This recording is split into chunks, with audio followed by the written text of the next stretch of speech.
মূল অভিযুক্ত আনন্দ সর্দার ইতিমধ্যেই গ্রেফতার হচ্ছেন। ছবি আপনারা দেখতে পাচ্ছেন, এই হচ্ছেন আনন্দ সর্দার। এর বিরুদ্ধেও কিন্তু পরিবারের অভিযোগ ছিল। প্রথমে গ্রেফতার করা হয় প্রভাস মণ্ডলকে। প্রভাসকে জেরা করেই এই আনন্দ সর্দারের হদিশ পুলিশ পেয়েছে বলে পুলিশের দাবি। সিডিআর তারা চেক করে এবং এদের মধ্যে কথোপকথন হয়েছিল বলে জানা যায়। পালানোর ঠিক আগে ভোর রাতে বাড়ি থেকে গ্রেফতার করা হয় আরেক অভিযুক্ত দিবাকর সর্দারকে। প্রভাস এবং দিবাকর এই দুজনের সূত্র ধরে বারুইপুর বাজারের কাছে গ্রেফতার হয় আনন্দ সর্দার। ইতিমধ্যেই জেলা পুলিশ, এসটিএফ এবং 6 জন সদস্যের এসআইটি একযোগে তদন্তের কাজ চালাচ্ছে। মুখ্যমন্ত্রী শুভেন্দু অধিকারী আশ্বাস দিয়েছেন ক্যাপিটাল পানিশমেন্ট হবে। পরিবার যা দাবি করবে সেই দাবি তাদের পূরণ করা হবে। আর ইতিমধ্যে পরিবারের অভিযোগ মতো তিন জনকে গ্রেফতার করা হয়েছে, আটক হয়েছেন বেশ কয়েকজন।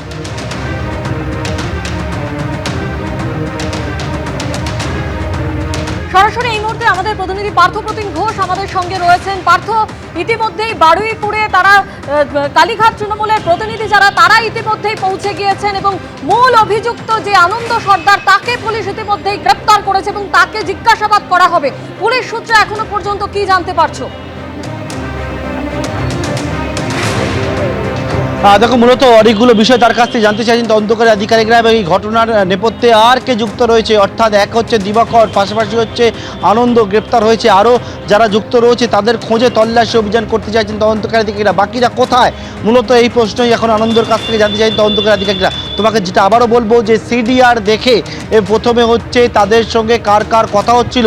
ঠিক গতকালকে সন্ধ্যে 7টার পর থেকে এক ব্যক্তি যে হচ্ছে ক্যানিং বারুইপুর এলাকায় মাঝে মধ্যে তার মুভমেন্ট ছিল, তার সঙ্গে কথা হচ্ছিল এদের টেলিফোনে এবং সেইখান থেকে সিডিআর থেকে সেই ব্যক্তির কাছে যখন পৌঁছায় তখন আনন্দ সর্দারের নামটা সামনে আসলো, দিবাকরের নাম কিন্তু সামনে চলে আসে। তারপর এর পরবর্তীকালে দিবাকরকে বা বাড়িতে যখন পুলিশ হানা দেয়, দেখে দিবাকর সর্দার সে হচ্ছে একেবারে লাগেজ গুছিয়ে পালিয়ে যাওয়ার চেষ্টা করছে। তখন হাতে নাতে আজকে ভোর রাতে দিবাকর সর্দারকে গ্রেপ্তার করা হয়।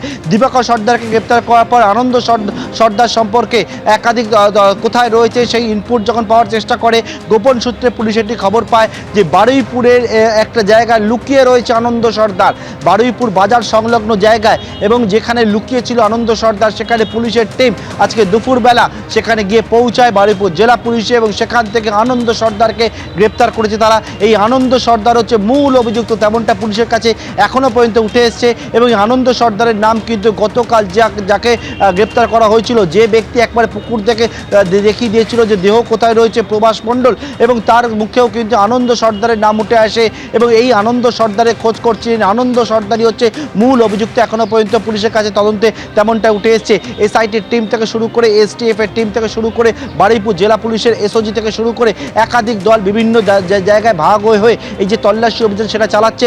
অন্যদিকে যাদেরকে গ্রেপ্তার করা হয়েছে তাদের সম্পর্কিত বিষয় তদন্তে খুঁটিনাটি যাতে কোনো রকমভাবে কোনো ত্রুটি না থাকে তার জন্য জেলা পুলিশকে অ্যাসিস্ট করার জন্য ভবানী ভবন থেকে সিআইডি একটি টিম তারাও কিন্তু বারুইপুর থানায় এসে পৌঁছেছে। বিভিন্ন জায়গায় 163 নম্বর যে ধারা বিএনএসএসের সেই 163 নম্বর ধারা জারি করা হয়েছে বারুইপুর সাব ডিভিশন এলাকায়, যার মধ্যে বারুইপুর থানা, নরেন্দ্রপুর থানা, সোনারপুর থানা এলাকায়। সেখানে স্পষ্ট করে বলে দেওয়া হয়েছে 5-এর অধিক জমায়েতে নিষেধাজ্ঞা। একবারে কেউ হচ্ছে কোনো রকমভাবে আর্মস নিয়ে, কেউ হচ্ছে লাঠি নিয়ে বা কোনো রকম স্পিকার ব্যবহারে কিন্তু একেবারে নিষেধাজ্ঞা রয়েছে এবং এটা যদি অমান্য করা হয় তাহলে তার বিরুদ্ধে কী ব্যবস্থা নেওয়া হবে সেই বিষয়টা উল্লেখ করা হয়েছে।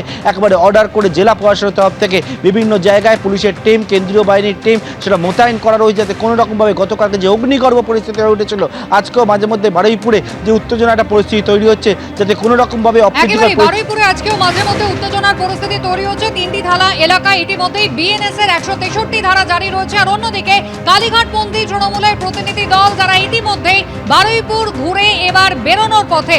আবির দত্ত আমাদের প্রতিনিধি রয়েছেন আমাদের সঙ্গে। আবির, প্রতিনিধি দলের সদস্যরা কিছু জানালেন? দেখো, তারা যেটা জানাচ্ছেন যে তারা ইতিমধ্যে পরিবারের কয়েকজন সদস্যদের সঙ্গে কথা বলেছেন। এখন তারা যাচ্ছেন যে দিদি কথা বললেন দিদি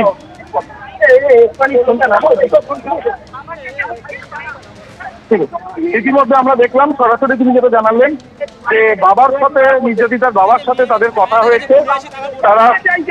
তারা মায়ের সাথে কথা বলবেন এবং সেই জন্য তারা ইতিমধ্যে যাচ্ছেন। যেমনটা আমরা দেখলাম প্রায় আধ ঘন্টা তারা কথা বললেন। নির্যাতিতার বাবার সঙ্গে তিনি জানলেন যে ঘটনার বিষয় নিয়ে এবং পুলিশের যে ভূমিকা সেই ভূমিকা নিয়ে তাদের কি বক্তব্য, এবং তার সাথে সাথে যে কজন গ্রেফতার হয়েছে তাদের ভূমিকাগুলো কি সেগুলো বিষয় নিয়েও জানলেন। এবং তারপরে এখন যেটা জানা যাচ্ছে যে নির্যাতিতার মায়ের সঙ্গে কথা বলতে যাচ্ছেন, সেই বিষয়টাও জানা যাচ্ছে। অর্থাৎ নির্যাতিতার বাবার সঙ্গে সাক্ষাৎ হয়ে গিয়েছে কালীঘাটপন্থী তৃণমূলের প্রতিনিধিদের, এবার নির্যাতিতার মায়ের সঙ্গে তারা কথা বলতে যাচ্ছেন। আমি একেবারেই যেমনটা দোলা সেন জানাচ্ছেন যে নির্যাতিতার পরিবারের সদস্যদের মধ্যে তার বাবার সাথে তিনি এবং তার সঙ্গে যারা কালীঘাট তৃণমূলের প্রতিনিধিরা এসেছিলেন তাদের কথা হয়েছে। এখন তারা যাচ্ছেন নির্যাতিতার মায়ের সাথে কথা বলতে, এবং তিনি অন্য একটি জায়গায় রয়েছেন, সেখানে গিয়ে তার সাথে কথা বলবেন এবং কথা বলে তারা নির্দিষ্ট করে জানাবেন তাদের অভিযোগগুলো কি কি। আবির, একটা তথ্য জানতে চাইবো, তৃণমূল কংগ্রেসের কালীঘাটের এই প্রতিনিধি দল যারা ইতিমধ্যেই বাবার সঙ্গে কথা বললেন, তারা কি এখনো পর্যন্ত কি পরিবারের কাছে খবর রয়েছে যে এই ঘটনায় মূল অভিযুক্ত সহ মোট 3 জন গ্রেফতার হয়ে গিয়েছেন? দেখো, ইতিমধ্যে পরিবারের সদস্যরা তারা সম্পূর্ণভাবে এখনই তারা পুরো বিষয়টি পুলিশের কাছ থেকে শুনবেন এবং তারপরই তারা মুখ খুলবেন, এমনটাই তাদের বক্তব্য। এবং তার সাথে সাথে কালীঘাট তৃণমূলের যারা সদস্যরা এসেছিলেন তারা প্রায় 30 থেকে 40 মিনিটের মতন তারা কথা বললেন। এবং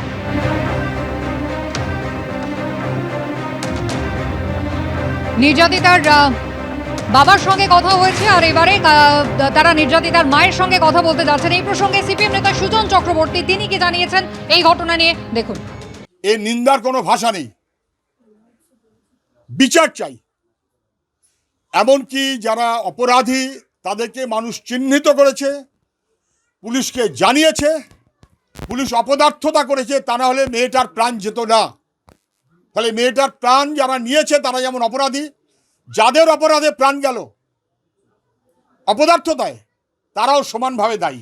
মানুষ বারুইপুরের এই ঘটনার বিরুদ্ধে গোটা রাজ্যের মানুষ জাস্টিস চায়, জাস্টিস ফর বারুইপুর। এর শেষ আমরা দেখে ছাড়বো।